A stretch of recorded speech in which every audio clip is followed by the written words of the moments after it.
in Perek Yud Zayin, Mishnah Dalet. Sammy. Rabbi Yossi says,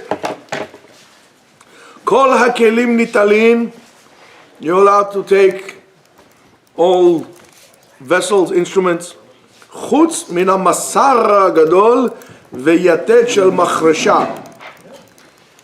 Masar gadol is a big saw. Saws are very expensive, and especially back then, you couldn't go anywhere without a saw. Veyatet shel machresha, it is the in the plow, whatever, that the blade of the plow, something of that sort. Rashi explains and he says, now Rashi says the following, because he is very particular about the usage of those instruments, and he designates a special place for it, and he would not use it for something else. You're not going to take your saw and start fiddling around with it, because it's going to break and then you have a problem.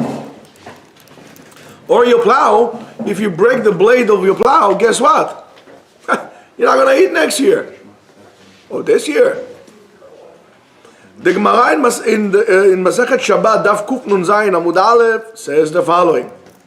Mukseh michamat chisaron kis. A mukseh that we call chisaron kis, in other words, it seems like it's something that is very expensive. According to Rashi, it's not. Afilu Rabbi Shimon Modeh, even Rabbi Shimon would agree that none. Kol hakeli nitalin b'Shabbat chutz mimasar hagadol veyatet shel machresha. Everybody, you can touch or you can move all, tools, besides those particular tools. Now, yes, sir. So let's say you have a phone on a bed, and a phone is very, it costs a lot of money. It's precious to you. So you can't even sleep in the bed? Well, if we want to have the camera rolling, I'll tell you what to do. But, you have the camera rolling, so I've got to behave. Yeah. So, now the Rambam in Halachot Shabbat, Perek Chafhei Halakha Tet, says the following. Kol kli, any tool, shemakpid alav, shema yivchetu damav, that you are very particular about it, that it's going to cause you monetary loss. Kegon, kelim hamuktzim leschora, something, tools that you do for business. Vekelim hayekarim beyoter, and very expensive tools, instruments, utensils, vessels. Shemakpid aleim shema yifasdu, you don't want them to, to get damaged. Asur letaltelam b'Shabbat, you're not allowed to move it on Shabbat. Vezeu hanikra mukseh michamat chisaron kis.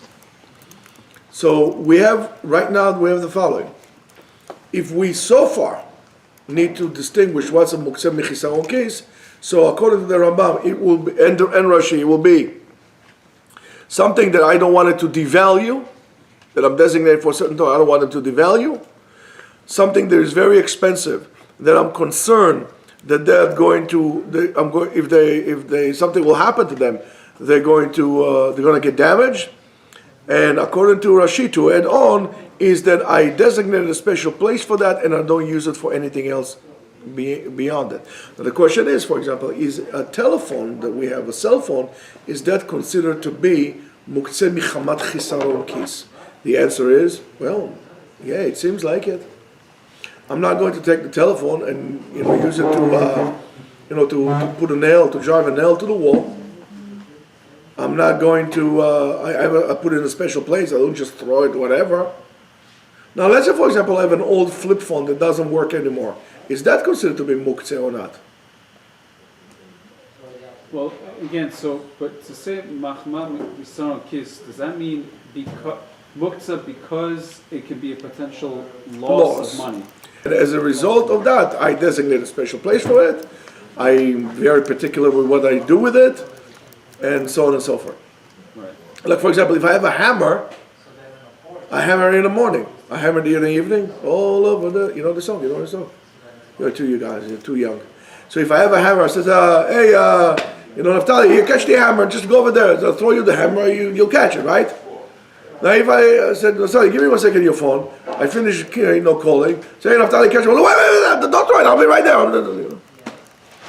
Are you going to be so concerned if your hammer falls into the water? I got to pick it up and dry it. What are you doing? The telephone fell into the bucket.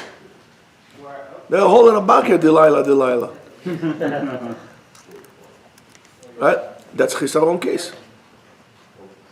I'm not going to do anything else with it, just that particular thing. Now, Rob, yes, sir. would it make a difference for him to phone? No. These things are expendable, nonetheless. Yeah, because especially now the question, of course, will be or needed to be asked the following, and maybe we'll deal with this later on. Is that, let's say for example, I just won the Powerball, $1 billion Powerball, as they say. It's just $1,000 for a telephone. Nada. Would you say I don't know, president is he gets his own phone from the government. Is that telephone Mukseh for him, or like, I don't care, I get another one. I don't think even the president will take the telephone, try to kill a cockroach, and I won't do it. So, but the question should be asked is the following: is that something the definition of Mukseh applies to the item itself, or it's individual by whichever way you determine it? Okay. According to Rashi, if we go back to what Rashi says, the kapid alahu b'makom miyuchad, right? He puts it in a special place, and he doesn't do any other use with it. Besides that, well, maybe there are certain types of hammers or different professionals that will make sure that hammer goes in a special place, and they're not going to, do anything else besides, I don't know, doing what they're doing with the hammer. So yes, for them it will be mukseh, because according to Rashi, it has nothing to do with monetary loss, but rather with the ways in which I handle it. Make sure to put it in a certain place. I'm makpid on it. I'm very particular about it. So according to Rashi, it's by person? No, according to Rashi, it could be by person. So, for example, if I have let's say, I don't know, 3 hammers, or actually I have 4 hammers at home. Let's say I have 4 hammers at home, right? I don't care. I put one here, one there. I do care. I put them in a special place because I don't like things balagan. Like the tools, I like to be organized. But let's say, for example, I have a hammer like this. So according to Rashi, that's not going to be mukseh for me. Why? Because I'll put it here, I'll put it there. I might use it to open, to put nails. I might open coconut with this. I don't care whatever I use with it.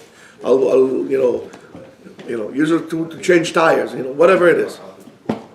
However, let's say you are a carpenter, or you are a coppersmith, you're a jeweler, and you're not going to use your hammers to even break nails or to drive nails in it, because it's only to bang on hammers. So for you, that will be mukseh. According to Rashi, that will be mukseh. Mm-hmm. Even if it's the same object for both of us. The Yes. same exact. According to Rashi. According to Rashi, that's how it would be. Okay, we need to define exactly what it is now. So, guys, any questions so far? Yes. When we say concern of devaluation, could that be sentimental devaluation? Like what? Like this cup is sentimental because, for example, Because I drank from it, yes. Sure I am. Yeah, where's my cup anyway? Oh, it's over there. Oh, I don't know which one it is. Okay, you see, look. They're both of them. Both of them? Yeah. All right. Yeah.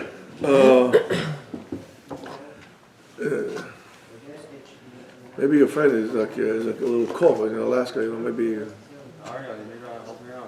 Oh, it's up there. You drink tea? It's in a brown bag.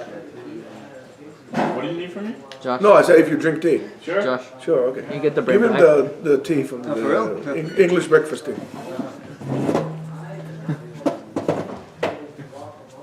So the Yalkut Yosef says the following. it's the green one. Yalkut Yosef. No, not down. Yeah, green, on the left To the side. Left side. The Yalkut. Eitan should have done this. He would have reached there. Eitan, yalla, jump over there. Oh my god. The- Oh my god. No, Yoshua, don't, Yoshua, get that. Hello, Yoshua, Get down. get this. Yoshua, you're gonna break the whole shelf.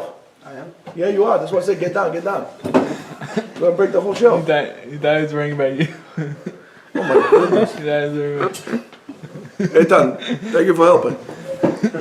The Yalkut Yosef says the following: Mukseh michamat chisaron case. Oh, this is tea. Yeah, that's the. Wow.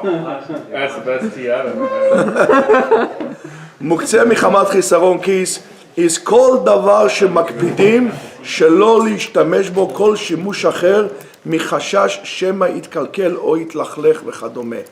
According to the Yalkut Yosef is any item, any tool in which you are very particular not to use it any other type of usage because you are concerned that it's going to get ruined or it's going to get dirty or anything of that sort. That's called מוקצה מחמת חיסרון כיס. וכל דין מוקצה מחמת חיסרון כיס, and this whole din applies to, הוא רק בכלים שמלאכתם לאיסור. The whole concept of מוקצה is only regarding a vessel that you usually use for a forbidden task on Shabbat. אבל בכלים שמלאכתם להיתר, something that is used for a job that is allowed to do on Shabbat, כגון כלים יקרים, העומדים לנוי וקישוט. Let's say you have a Rosenthal china, which is very expensive. Hello?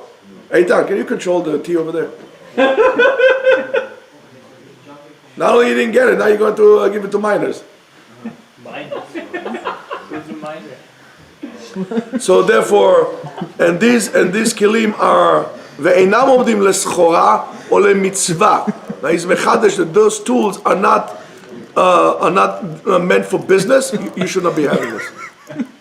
Let me see. Let me have this. That's real tea.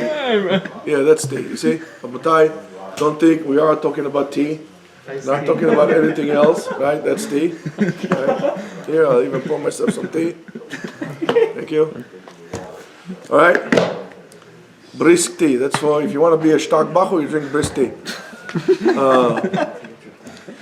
However, so therefore, if I have anything that is done for schora, it's not. So let's say I have a very expensive sushi knife that cost me $1,500 Get out of here, $1,500? on average. Those long knives that they cut sushi with, they are a fortune. They start at like $1,000 and up. Can you just make your own knife? No. So they are made like a sword, like a samurai sword. So a kli like this, is that kli shemelachto leisur or leheter? Leheter. Leheter. Leheter. I'm allowed to cut food with it, no? Since I'm allowed to cut food with it, yes, it cost me $1,500 for the knife, and I'm not going to let you not only use it for something else, I'm not going to let you touch it. According to the Yalkut Yosef, that's not din of kli shemelachto leisur. It doesn't make It sense. doesn't. It makes a lot of sense. Listen until the end. You came from Florida. You forgot your yeshiva manners. I think you had a little bit too much tea over there. You gave him all this much? No, that's actual tea. That's real tea. So something like that, according to the Yalkut Yosef, it doesn't fall under the definition. It's klisha melachto leheter. You're allowed to cut food, and Do I have to have that in? Do I have to have that in mind before Shabbat? no, I mean it. How do you use? It's always go after rov tashmisho. How do you use this tool? What do you use it for? Mike, how do you use this tool? What do you do with it? Cut. However, let's say I bought a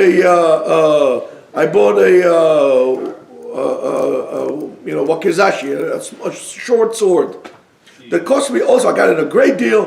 Cost me also $1,500. I have my sushi knife. Cost me $1,500, and I have that Japanese short sword that cost me also $1,500. Now the difference between the two is the following: with the short sword, I am not going to do any melacha. I'm very concerned it's going to get ruined, and what melacha I do with it? Killing people or devouring? What am I doing? Okay, so guess what? That's Mukseh michamarat chisaron kis, classic.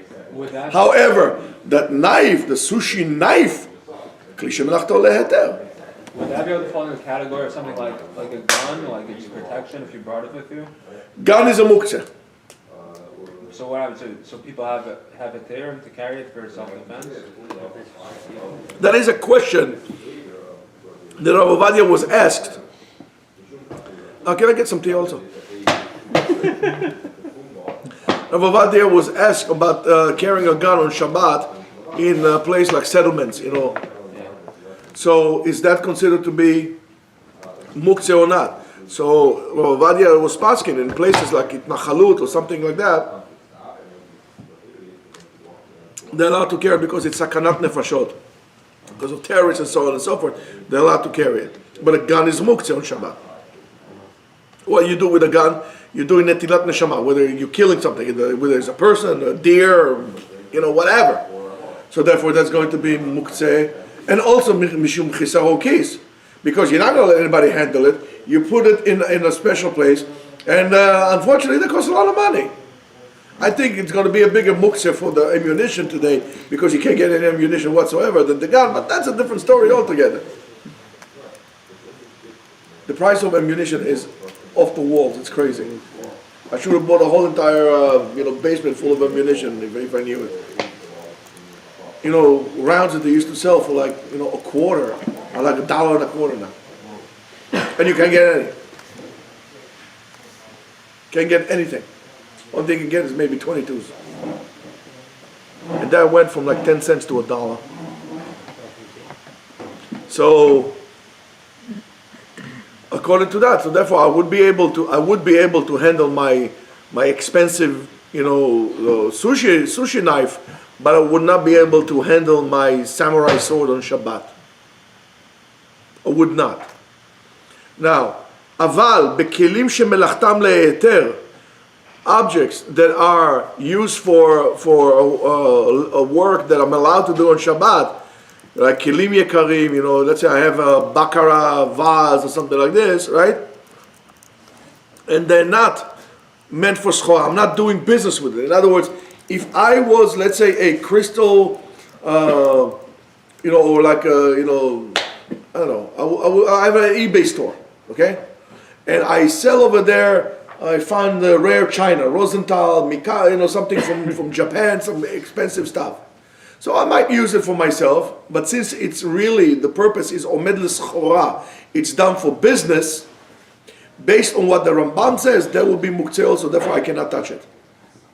Because it's designated for business stuff. Okay? So that's what he says. However, umutar yolatu b'metaltel is on Shabbat, af michama letzel, kegidin kli shemelachto le'eter, even to move it so it won't get rain, let's say it won't get damaged by rain, and so on and so forth. But if it was designated for a particular mitzvah, therefore also you cannot move it. Because it was designated. The whole thing was about designation. Question so far? Yeah. Yes. What's the whole real reason of why Chisaron Kiss is something you shouldn't move on Shabbat? I understand the stuff that is true, we're saying, because you're going to come, be busy with it, and actually do the melacha, and other things are just set aside. Just because I have a valuable, why should I not move on Shabbat? Because you want to answer? I think that the reason is because the idea of something being Mukseh is that you yourself would not move it. Or there are a certain number of reasons. It could be either A, it has no function whatsoever. It could be because of the fact that it's associated with malacha. That's another reason you don't want to move such a thing.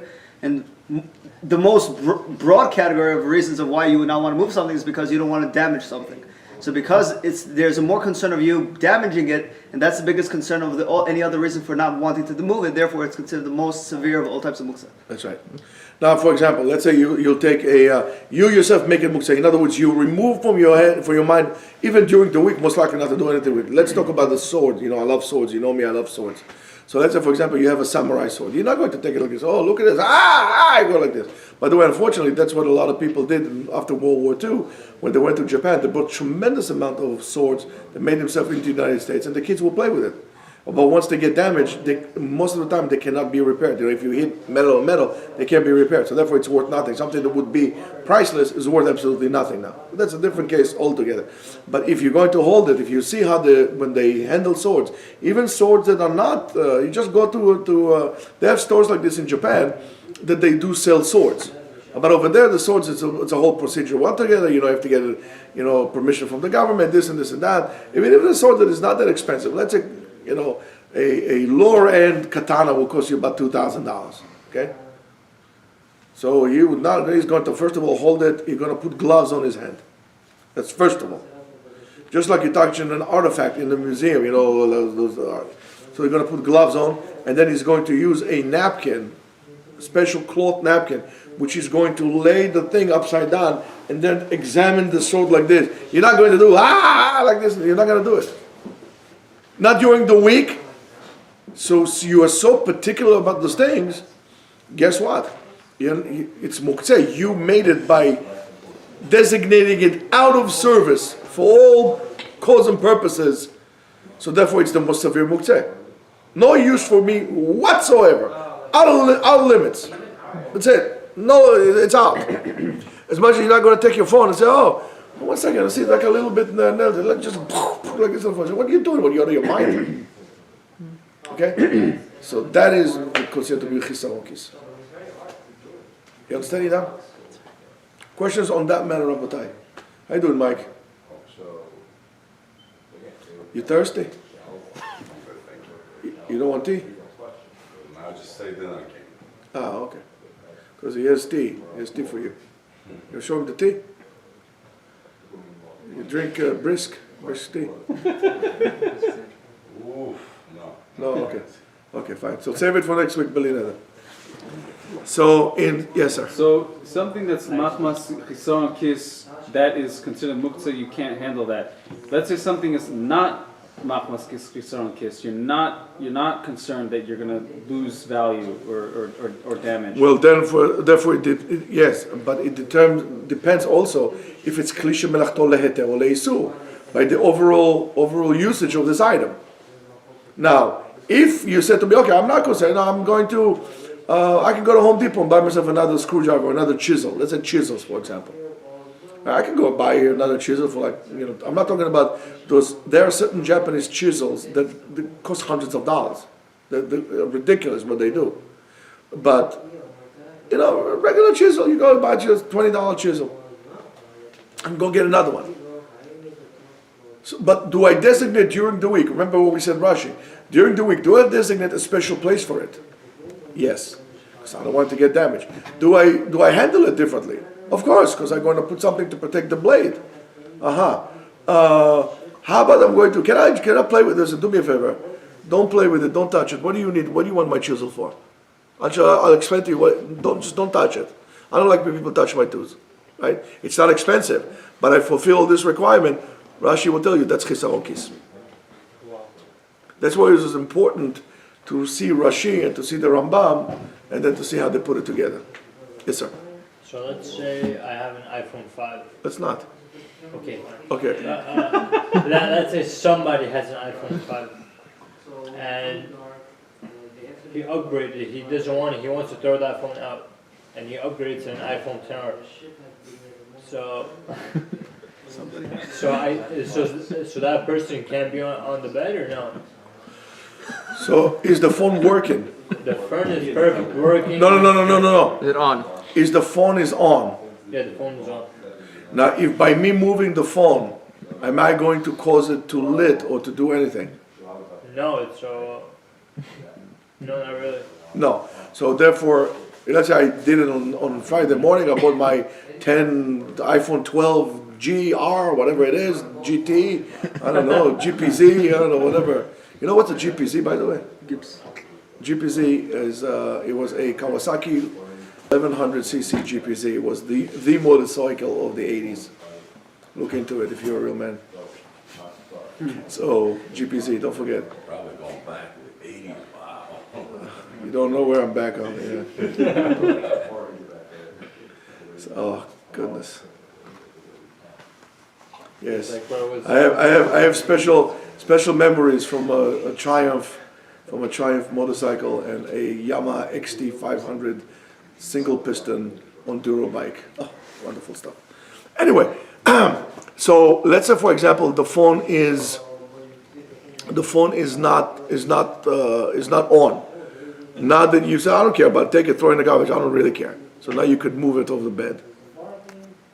You don't care. You really don't care. If I take it in front of your eyes, I'll take a hammer, I'll break it. You won't care. You won't say, oh, what are you doing, man? You won't say that. No. Then you can move it. Without causing it to work. Then it's going to be a big problem. So now, in Sefer Piskei Teshuvot, we have some time? Maybe.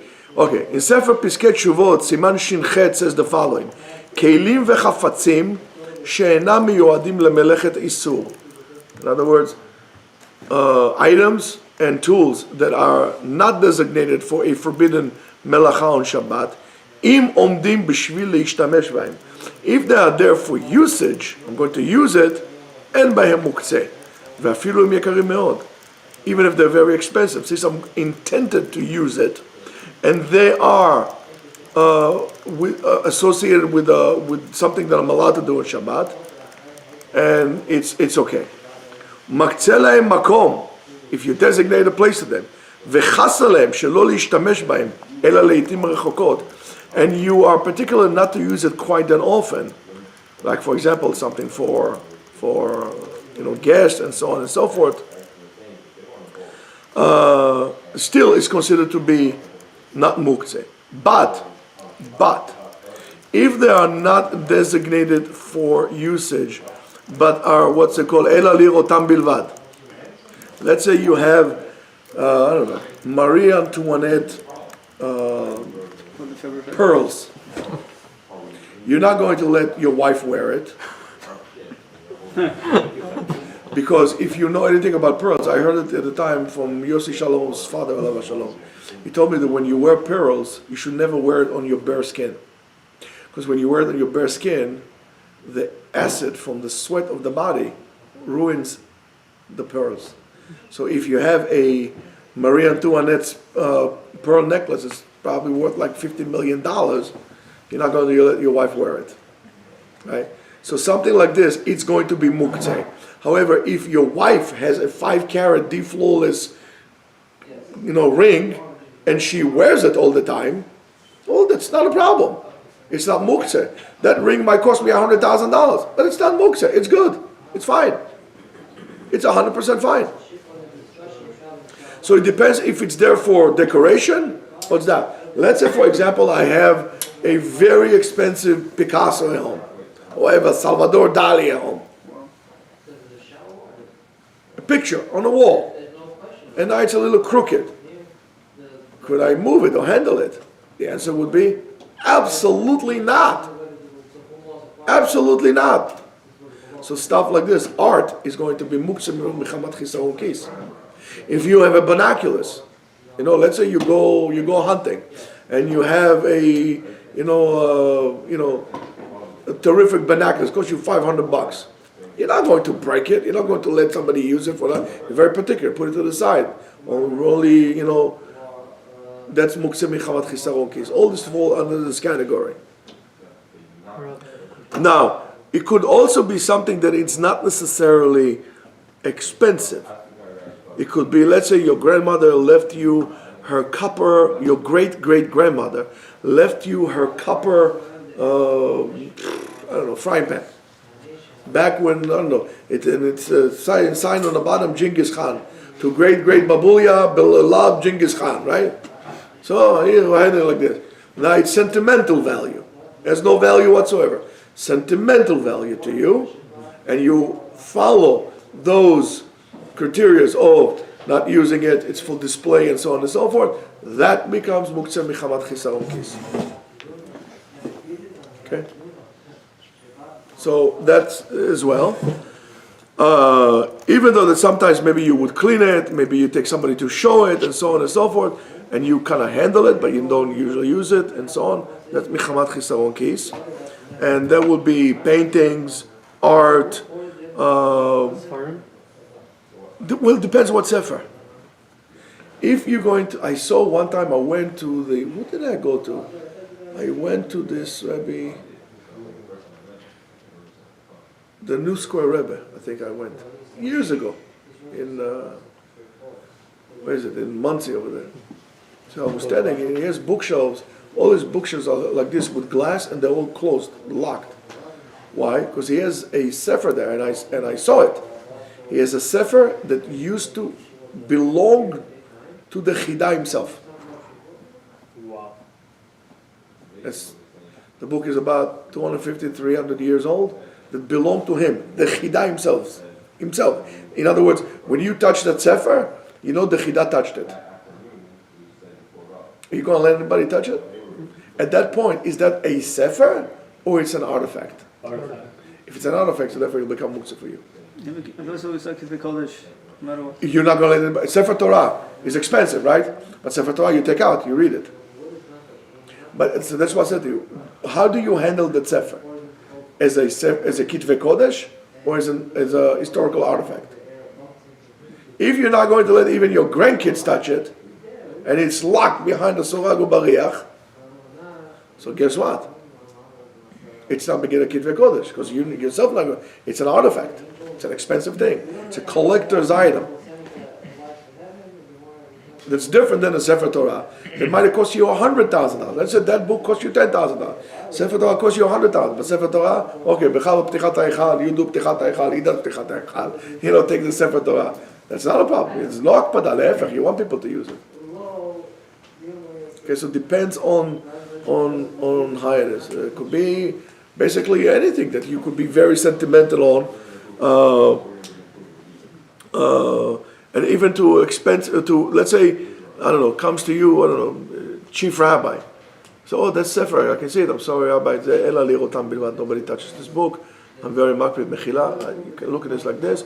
If you want, let me put my gloves on, I'll show it to you. You're not going to touch it. That's going to be Mukseh Mechavot. The same thing would be true, let's say a person were to have several 100-year-old bottle of wine. You know, these things go up in value, whatever it is, from a sunken ship. All of these things crazy. Yeah, So now- yeah. There will be, yeah. Even though it's davar ochel, ze lo omed leochel. First of all, it's not going to be kosher. The question is, am I allowed to have it because it's not kosher?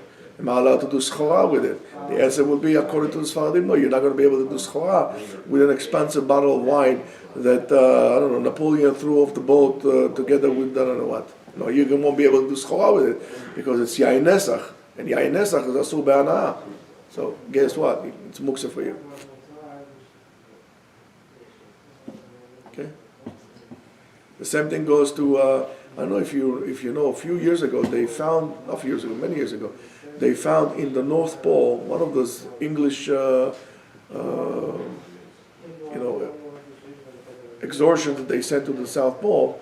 So they used to take with them whiskey, and they found original, I think it was Delmore, if I'm not mistaken, one of those things. They found still bottles of whiskey that were intact and were closed. So, and it was very important to get it because they could see how they used to make, those who can tell, of course, so how to make that whiskey again, they could tell by the ingredients and so on and so forth. Bottles like this are a fortune, they're basically priceless. If you have a bottle of whiskey that's worth $100,000, most people are not going to drink it. They're going to have it as a commodity, it's a omed l'schora, right? It's an item that falls under fulfills all the categories of Mukseh Mechamat Chisaron Kis. You're not going to let anybody handle it, you're not going to use it, and you're going to probably sell it because it goes with value. It goes with value, it's a schora. So guess what? It's Mukseh Chisaron Kis. My rule is like this. Wine, whiskey are meant to be drank, not to save in the closet. Then why do people have it and store it? I know it's because of money. Because they think they're never going to die. You have a good bottle of wine, expensive bottle of wine, you want to age it because you want it to age, terrific. You save it for a special occasion, terrific. You know, but by the way, up to a certain point, because most wines like this, most wine turn to vinegar. Right. So you might have a bottle that worth, you know, in terms of historical value, but in terms of wine value, it's probably vinegar by now. But it's not open yet. Doesn't make a difference. Doesn't matter. it ferments. It's a live organism. It ferments. It becomes vinegar. Spoils. Remember we talked about Rav Huna over there with the wine at the end. So, yeah, if I have a bottle like this, we'll have few issues with this. A, as we said, it's yain nesach, and second, it's going to be without a doubt it's mukseh, without a doubt. Let's say you have an expensive coin collection. Now, money by itself, what kind of mukseh is money? Gufo. Money, Mechamad gufo. Mechamad gufo. However, I have very expensive coins. I don't know, whatever, from whatever, I don't know what. Now, it might be, I don't know, a silver, I don't know, a Lincoln penny that it's worth $1 million. What's the face value of that penny? Well, it really is a penny. However, its real value is $1 million. Now, is that Mechamad Gufo or Mechamad Chisron Kis? Chisron Kis. Chisron Kis, absolutely. Anything that you handle with care in those manners, it's basically the highest form of Mukseh. The highest form is Mukseh. Let me just finish this. But again, if you put something, people have like stuff in special, they collect special crystals and stuff like that. They don't let anybody touch. You just collect those things, and they're very expensive.